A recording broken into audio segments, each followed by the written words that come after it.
China, Japan, Korea, among others, we thank you. We have our neighbors to thank for this 60 years journey as a nation. Uganda remains our biggest and most reliable trading partner. We thank them for the loyalty. Tanzania remains a second home to Kenyans because of their friendliness and people-to-people ties across the border. We thank them. We thank the entire East African community bloc of nations for their support and friendship. It is my firm belief that if we made good use of the help and goodwill that the nations like the US, UK, EU, China, and others are extending to us, Kenya can emerge from the poverty and take its place among the economic powers. If we cemented and respected the ties we have with our neighbors, Kenya can cement its place as an economic powerhouse and guarantor of democracy in the region.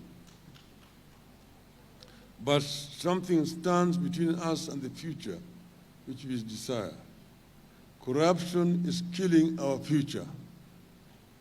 Tribalism is stealing our potential. Under the current regime, these two vices are officially sanctioned. The country is divided between people with shares and those with no shares. Shame on them.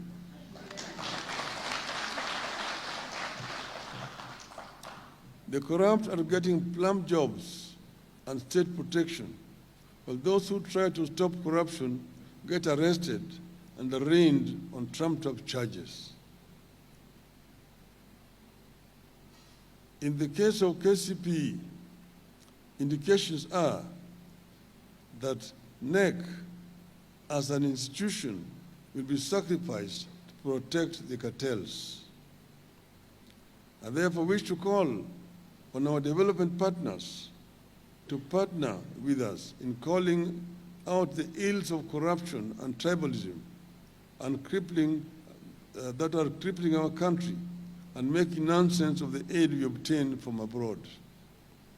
The transformation this country deserves requires a generation of leaders with the courage to confront and defeat corruption and tribalism and direct public resources to public causes without discrimination. We need a generation of leaders who stand firm on the solid rock of values and who can tell when the nation is taking the wrong turn. From where I stand and at my age, I know the country is taking a wrong turn when a 14-year-old child has to go to court to seek justice over KCPE marks. Kenya is failing her children. I know the country is taking a wrong turn when workers take home only a third of their basic salaries, the rest going to taxes. When somebody told me that take my salary and give me the tax, I'm better off with the tax than the salary.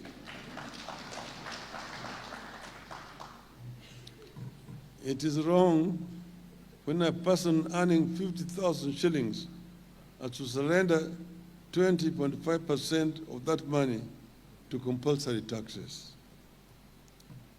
We need a change that will make our fathers proud of the nation they founded.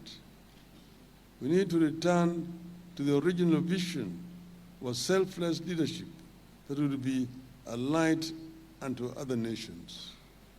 We need to secure this country and its future by building a mighty democracy that can endure and withstand the worst of the challenges to our nationhood that might emerge in future.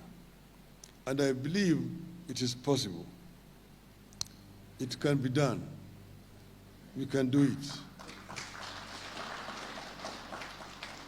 God bless Kenya. Hello? Yeah, I thought it would be proper for me to just say a few words only. First, I appreciate the issues that have been raised by those who have an opportunity to speak on behalf of the others. All of them actually point out to one thing, that things are not going in the right direction in our country. That Kenya needs some kind of rectification. Project Kenya.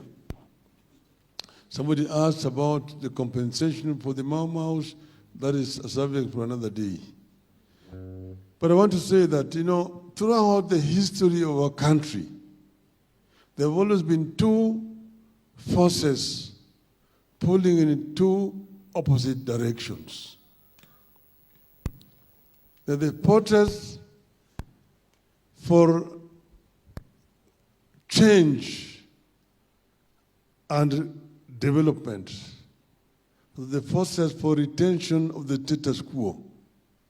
Those who have been fighting to retain the status quo.